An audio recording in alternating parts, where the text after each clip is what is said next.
Does your inner critic sound like Regina George from Mean Girls giving you side eye and sass? Come on me and I'll show you how to communicate with it in a way that feels good.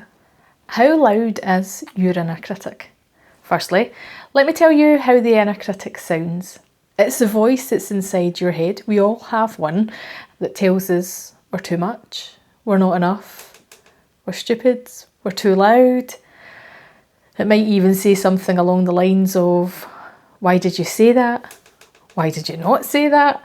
There's so many things that the inner critic has to say to you, and our heads are going along with these inner critics. Everybody's walking along the streets and their inner critics are having a wee chatter or a wee shout and bawl, and here we are, just people with smiles on our faces acting as if there's absolutely nothing going on. There's nothing going on here. So let me ask you, right? How long would you remain friends with someone who sounded like your inner critic? And if there is someone in your life who does sound like your inner critic, what I'll do is I'll ask you to give a wee listen to my episodes on boundaries. It'll help you out massively. So your inner critic, if you're like me, you would cross the road to avoid it, because the thought of spending any decent time having to talk to somebody who's constantly telling you just how rubbish you are is not something that I enjoy doing in my spare time, nor should it be. So first things first, let's give your inner critic a name. I'm going to call my inner critic Frank, because, well, that seems suitable. Because it is quite frank. And yes, sometimes Frank comes along and he's got a lot to say for himself, or he's got a lot to tell me and have me listening to what he has to say about me. Mostly it's judgment, by the way.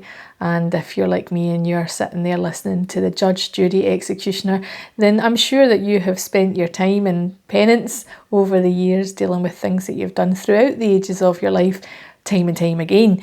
Let's have a little bit of fun with Frank, the inner critic, all right? Now, there's got to be out there some of you who listen to adverts, hear noises on the radio, voices on the radio where you just can't stand them. Maybe it's something along the lines of Peppa Pig. Maybe you love the sound of Peppa Pig, whoever it is. Have a think about the voice of someone that you really don't like. Try and make it sort of cartoonesque. I know that in our house, the Go Compare advert guy, anytime he came on the telly, it was immediate, quick, somebody get the remote control, turn the channel, because that Go Compare singing song voice was something that we didn't like to listen to. Or maybe it's the noise of Donald Duck or whatever, right? Just find somebody with a really frustrating, annoying voice that you can't quite tolerate. And what I want you to do is I want you to think for a moment about something that your inner critic says regularly, all right? Now, my inner critic might say something along the lines of, I can't believe you just said that. And what I would do, and I'm not going to do it here for you because there is not a chance that my inner critic would let me away with this if I got home later on, is impersonate the Go Compare advert guy, because that's not going to happen for you. But what I can encourage you to do is think of something that your inner critic says, and I want you to say it in the voice of whatever it is that you can't quite tolerate. So for me, I'm going to say, I can't believe you said that, in the Go Compare advert guy voice. I might even change it a little bit to a very squeaky voice. I might even change it and elongate it. Or I might even make it sound absolutely ridiculous and have a little bit of fun with it. Maybe even put in some theatre there with some other noises that go along with it. But what we're doing here at the inner critic is we're kind of just sort of playing around with it, having a little bit of fun with it. Because when the critic is in the room, what happens is it makes itself the most important person in the room. It makes itself the only thing that you should listen to. What do we do with bullies? We kind of out them, don't we? We call them out. So your inner critic is a little bit like a bully. And unsupervised, this inner critic, Frank, can come along and do whatever he likes. But here's the thing with bullies that we all know to be true. Bullies love to have their subjects' full attention. So if your inner critic is turning around and saying something really mean to you, and you're listening every single time and believing exactly what it is that's going on in your head, it's going to be misery in there for you. So here's a warning. Your inner critic right now might be just catching on to the fact that you're about to get some tools that mean that it's not got the same influence as it once had before. And it might appear like Emperor Palpatine in Star Wars and start whispering into your ear, don't do that, that's weak. But if only Anakin Skywalker had listened to this episode before listening to Palpatine, it would be an entirely different world, wouldn't it? So, did you ever hear the tragedy of Darth Plagueis? You mean that questionable story crafted to seduce Jedi into embracing the dark side? What? No. I'm just making small talk. No, I don't think so. And as I've said before, just like all bullies, when the lights go up, the bullies are outed. And when we can ask our bullies questions, especially if it's a bully that's been going on inside your head, we can sort of be curious with it in a way that feels like you're able to hold it accountable, you know? And it's important that that space in your head is your space. And it's important that there is room for kindness in there. Because I think that if we live a life where all we're listening to is the cruelty and criticism of our inner bullies, it can be quite a tough existence, if you're honest. But one thing that I know to be sure about the inner critic is that it does quite enjoy a questioning. Because I've been questioning mine for quite a few years now. And a few years ago, when was it? When we just went into lockdown, my inner critic was so loud. I was afraid, absolutely, I wouldn't say terrified, but I was very nervous when it came to tech, all right? I would get myself flustered, my heart rate would be up, I'd be having heart palpitations, I would be anxiety-ridden, I could feel the anxiety enter the room just as I was about to go on to a Zoom call or do whatever project that meant that I had to put myself out there somehow. And I can remember in the very early days that inner critic saying, you can't do this. Who do you think you are to do this? You know nothing about technology. Yes, I did take the changing, booming voice to the inner critic to say, actually I can, and repeating the words of the critic back to itself in those squeaky voices and whatever else. But bigger than that still is that I had to commit to doing it, because if I didn't, then what would happen? Is nothing would have happened.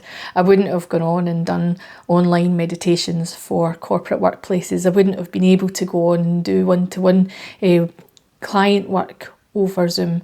I wouldn't have been able to do anything that involved technology at all. So I really did have to just say, all right, okay, here we go, white knuckle ride this and try and ignore the inner critic. And whilst the inner critic was so loud at times, I was also able to prove it wrong. I was also able to say, hold on a minute, you can't still be telling me that I'm rubbish at tech. And the really surprising thing is, because in the beginning, I really was so nervous with tech, so anxious about trying anything techie, that I would try and find many excuses not to do it. I would, at times, cry because I just didn't know what I was doing and feel out of my depth. And the inner critic was so loud and unforgiving that when I did start to say to myself, let's try this, let's move slowly through this, let's go for it. And then I could prove to my inner critic that actually what you're saying here isn't 100% accurate. Now, the reason for telling you the story about being a wee bit fear of tech, who am I kidding, being fear of tech. And by the way, right, see now, people actually come to me for tech advice. It's the weirdest thing. So my inner critic can no longer hold the party line of, you're rubbish at tech, Hen. It can't do it. It's impossible because it's not true. But let's put into question the inner critic. Let's ask it a few questions. And the question that I think that is high on my priority list is, what is your highest intention behind what you are saying to me right now? And it might be that we'll use the example of me believing that I was rubbish at tech. All right, we'll use that. And I think that the highest intention behind that was that it was trying to keep me safe, weirdly. All right, it was trying to keep me safe. It was saying to me, if you do this, you might look stupid. If you do this, something might go wrong. I am a recovering perfectionist. All right, so the thought of putting anything out there into the world that wouldn't appear to be perfect or squeaky clean or whatever else just really to my core bothered me. So the inner critic was actually speaking critically in a way that it knew that it could get my attention, so that it would stop me from risking embarrassment. It would stop me from risking looking foolish. And that's the thing with the inner critic. It's sometimes not as bad as what it seems. Sometimes underneath it, there's a message that says, actually, watch out, be careful. But it doesn't come in like that, does it? It comes in all guns blazing with its sharp, jaggy elbows and its absolute zinger put downs, and you're left feeling pretty rubbish. And if only it came in with a more compassionate hat on that says, listen, there is a chance that you might be a wee bit upset here, because there's a chance that you might mess something up. If it was only more reasonable, then I'm sure, I am certain that a lot of us would be able to turn around and go, right, okay, let's look out for any sort of mishaps or blind spots that we've got. But no, the inner critic comes in, like I said, with its jaggy elbows, looking for the comebacks and the takedowns and whatever else. So I'm wanting you to do that with me just now. I want you to think about your inner critic and the words and the way that it speaks to you. And what I want you to do is I want you to sit with it and be curious. And ask if it has a higher intention behind what it has to say to you. Because I think it's important that we know that too. And to really fully understand what it is that our inner critic is trying to communicate with us, even though the way that it's communicating is wild. Because if we can have a better relationship with communicating with our inner critic, then I'm wondering if it might be a softer, happier and more gentler place inside our minds. And we don't call it a critic after all. Maybe instead we call it something friendlier. Maybe we don't call it Frank anymore. But what I'd like you to do for me just now is I'd like you to close your eyes over. I'd like to take this to a short meditation with you, okay? Gather yourself, and if you're driving or operating heavy machinery, please be safe and don't be closing the eyes. But for those of you that can, I'd like you to rest your feet flat. Arrive in your body. Take the deepest breath that you may not have known you needed until this moment. Now I want you to sigh it all the way out. Take another big deep breath. And it might feel nice for you to sigh that out like a big huffy teenager. And really let it go. And take one last really big deep breath, the deepest that you've taken for the entire day. And release that breath as you allow for your breath to find its own natural rhythm and tide. Arrive in the body.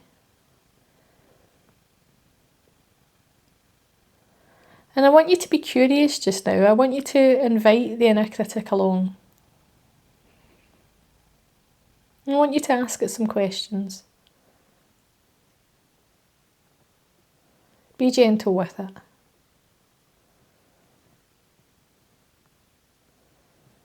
I want you to firstly notice in the body how it feels when you invite the inner critic in. There might even be a sense of nervousness if you've not done this before. You might even feel some tension in the body. Or there might be a reluctance to keep space with the inner critic.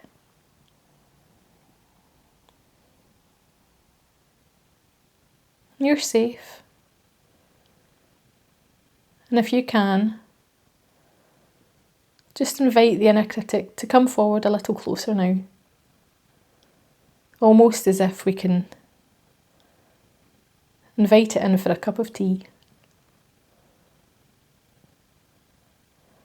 And I want you to ask it what its purpose is and listen to what arises within you.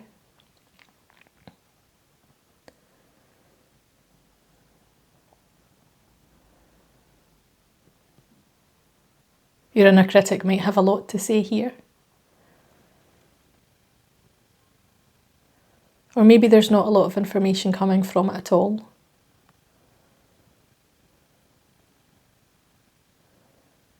And it's okay, whatever is here anyway. If you can find a way to soften and be with it.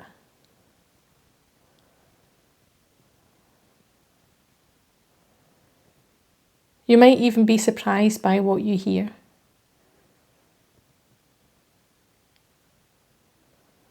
When you find the higher intention behind what the inner critic has to say,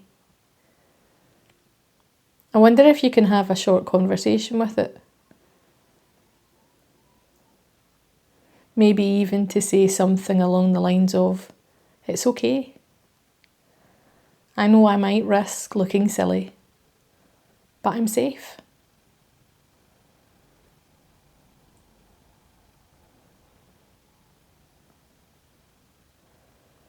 And I want you to thank the inner critic for showing up.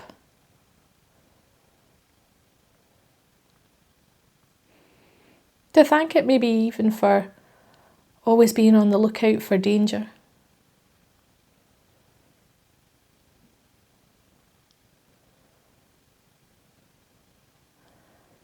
And you might even notice that in your body, where you're sitting just now, feels a little softer, a little gentler, maybe even a little more calm.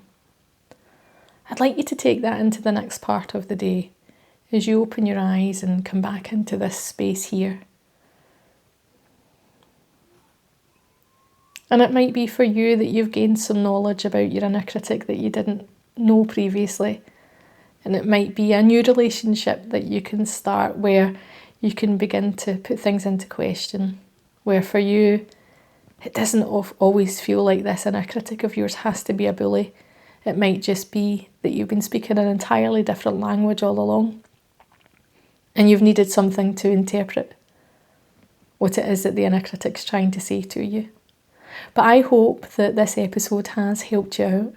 Be gentle with yourself. You are a work in progress. Stay safe.